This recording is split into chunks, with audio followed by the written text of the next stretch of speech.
ওয়াল্লাযীনা হুম লিফুরুজিহিম হাফিজুন। আল্লাহ রাব্বুল আলামিন জানিয়েছে, যারা মুমিন বান্দা হবে, যারা জান্নাতুল ফিরদাউসের অধিকারী হবে, তাদের 4 নম্বর গুণ হবে, তাদের নিজের লজ্জা স্থানের হেফাজত করবে। আফসোসের বিষয় হলো এটাই সত্য, আমাদের মুমিন মুসলমানদের সবথেকে বেশি বড় গুনাহ হয় এই লজ্জা স্থানের দ্বারা। আমাদের মায়ের মেয়েদেরকে ভ্যালেন্টাইন ডে করতে দিই আমরা, 31st নাইট আমরা করতে দিই আমরা, শীতের সময় আসছে বক্স বাজিয়ে আমাদের ছেলেরা ফিস্ট করতে যায় কি যায় না?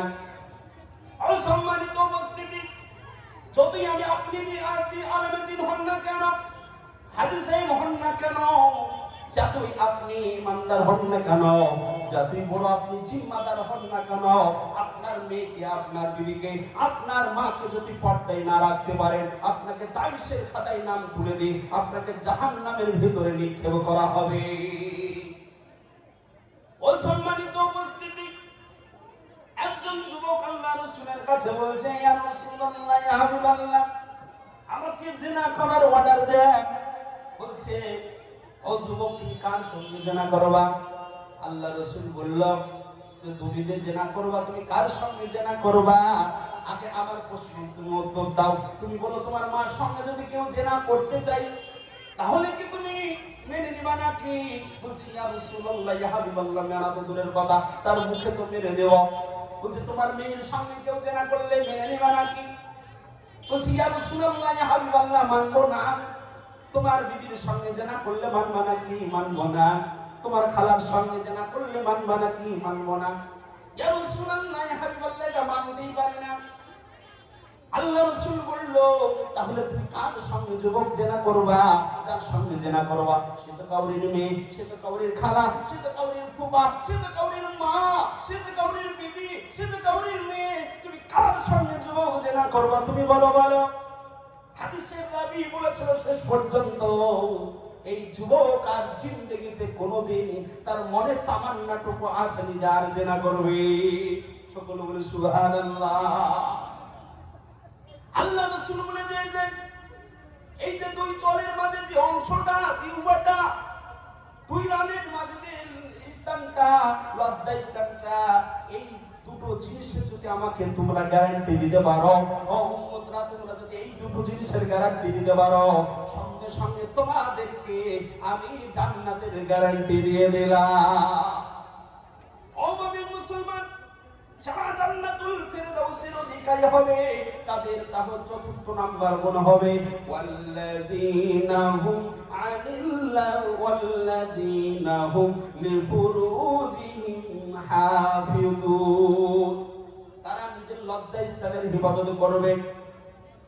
5 নম্বরে বা 6ষ্ঠ নম্বরে একই আয়াতের মধ্যে এসেছে, ওয়াল্লাযীনা হুম লিআমানাতিহিম ওয়া আহদিহিম রাউন। যারা জান্নাতুল ফিরদাউসের অধিকারী হবে, তাদের 5 নম্বর গুণ হবে, 6 নম্বর গুণ হবে, তারা আমানতদার হবে এবং সে আপনার আহদ করলে, প্রমিস করলে, ওয়াদা করলে ওয়াদার খিলাফ করবে না। কিন্তু আফসোসের বিষয়, আমরা কেউ আমানত রাখি না, ওয়াদা করলে ওয়াদা রাখি না। মেলাচুমা বলে যে যাও তোমার মুনিশ যাবো, মুনিশ যাই কি যাই না? বলে যাই না। বলে যে দেখা করবো, দেখা করার কোনো কথা থাকে না। আমানত রাখলে তার আমানত ঠিক রাখে না। কিন্তু আল্লাহ রাসূল এত আমানতদার ছিল, এত সত্যবাদী ছিল, কাফির বেঈমানরা পর্যন্ত তার নাম দিয়েছিল আমিনার সাদিক। সত্যবাদী আমানতদার তার নাম দিয়েছিল। আল্লাহ রাসূল যখন মক্কা থেকে মদিনায় হিজরত করবে, এই সময় আলীকে ডেকে বলেছিল, আলী রে, এই দেখতে পাচ্ছ, এই দেখো কাফের বেঈমানদের সব আমানতগুলো রয়েছে, এই আমানতগুলো কাল থেকে তুমি ওদেরকে দিয়ে দেবা। হযরত আলী রাদিয়াল্লাহু তাআলা আনহু আমানতগুলো পৌঁছাতে ছিল, ওই আমানতগুলো মক্কাবাসীদের কাছে পৌঁছাতে সময় লেগেছিল 1 দিন না, 2 দিন না, 3 দিন পর্যন্ত সময় লেগেছিল। সকলে বলে সুবহানাল্লাহ। তাহলে আমানতদার হতে হবে, জান্নাতুল ফিরদাউসের অধিকারী হতে হবে। আর 6 নম্বর হলো, ওয়াদা করলে ওয়াদা লাভ করা যাবে না। 7 নম্বর হলো ওয়াল্লাযীনা হুম আলা সালাওয়াতিহিম ইউহাফিজুন। আর নামাজের হিফাজত করতে হবে। নামাজের হিফাজত করা মানে 5 ওয়াক্ত নামাজ আদায় করতেই হবে। এবং আগামীতে আমাদের ছেলে মেয়েকে সকলকে বলতে হবে এই নামাজকে প্রতিষ্ঠিত করতে হবে। নামাজ প্রতিষ্ঠিত দুটো তাফসীর আপনাদেরকে বলবো। একটা হলো যে আপনার নামাজ প্রতিষ্ঠিতের অর্থ হলো যে নামাজকে সহি শুদ্ধ খুশু খুদু তাদিলে আরকান সহ পড়া।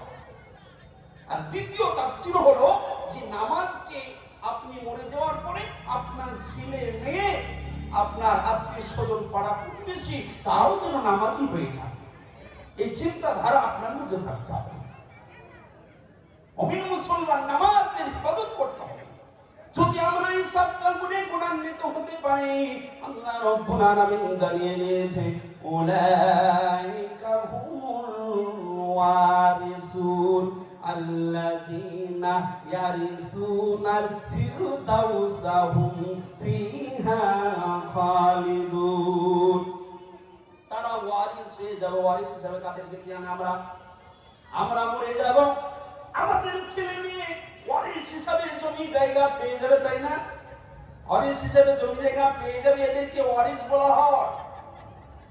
যারা এই 7টা গুণে গুণান্বিত হতে পারবে তারা ওয়ারিস হয়ে যাবে। কিসের ওয়ারিস হয়ে যাবে? আল্লাহ রাব্বুল আলামিন তার আয়াতে জানিয়েছে আল্লাযীনা ইয়ারিসুনাল ফিরদাউসা হুম ফিহা খালিদুন। তারা জান্নাতুল ফিরদাউসের আপনার ওয়ারিস হয়ে যাবে। জান্নাতে অনেক ভালো জায়গা। জান্নাতে যদি একবার ঢুকে যান আর আপনার চিন্তাধারা কোন জায়গায় থাকবে না, এত সুন্দর লাগবে, এত ভালো লাগবে।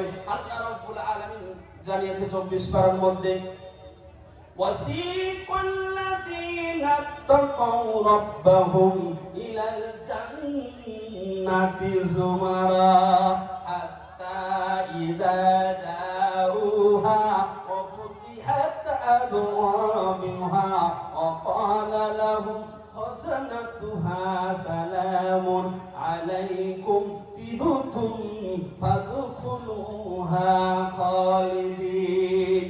আল্লাহ রাব্বুল আলামিন জানিয়েছে যারা আল্লাহকে বেশি বেশি ভয় করবে তাদেরকে আল্লাহ রাব্বুল আলামিন দলে দলে জান্নাতের ভিতরে প্রবেশ করাইবে।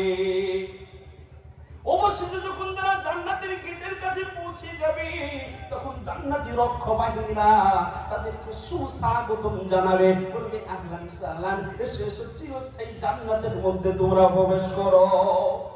কিন্তু জান্নাতি বান্দা বান্দিরা মনে মনে ভাববে প্রথম নম্বরে গেট দেখে এটাই বুঝি জান্নাত। তারা মনে তৃপ্তি সহকারে ওখানে খেতে শুরু করবে।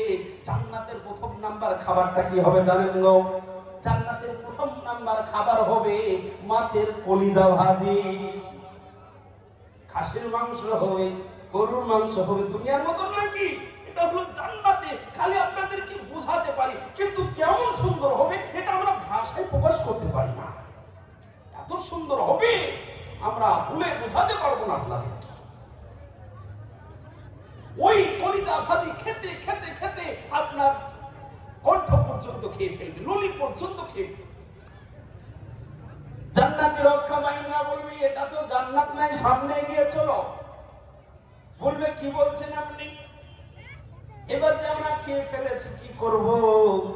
হাদিসের মধ্যে এসে দেই ওই সঙ্গে সঙ্গে হেউ করে ঠেকুর তোলার সঙ্গে সঙ্গে আপনার সমস্ত খাবার হজম হয়ে যাবে।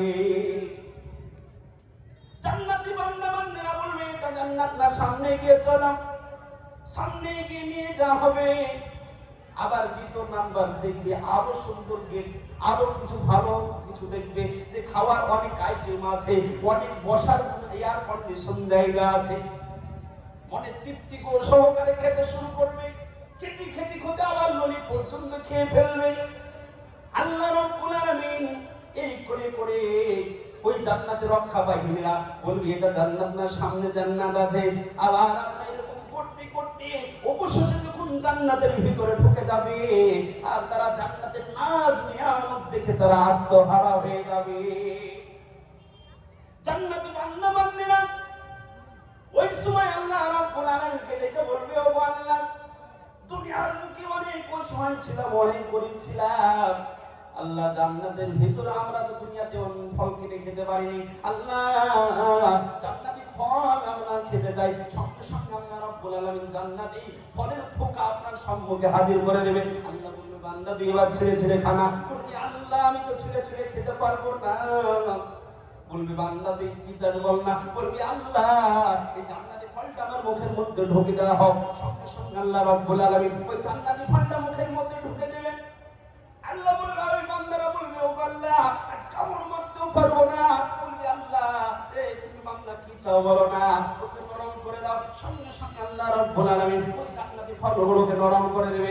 আর জান্নাতি ফল যখন নরম করে দেবে, মুখের মধ্যে দিয়ে একবার চাপন দেবে তো জান্নাতি একবার আমরের স্বাদ পাবে, দুইবার মুখের মধ্যে নিয়ে চুষবে তো বিধানের স্বাদ পাবে, তিনবার মুখের মধ্যে চুষবে তো আপনার 3 নম্বর ফলের স্বাদ পাবে, নাশপাতির স্বাদ পাবে। হাদিসের মধ্যে এসেছে ওই ফলটাকে একবার না দুইবার না 70 বার চুষবে তো 70 রকমের ফলের স্বাদ পাবে। সকলে বলেন সুবহানাল্লাহ। জান্নাতের ভিতরে সব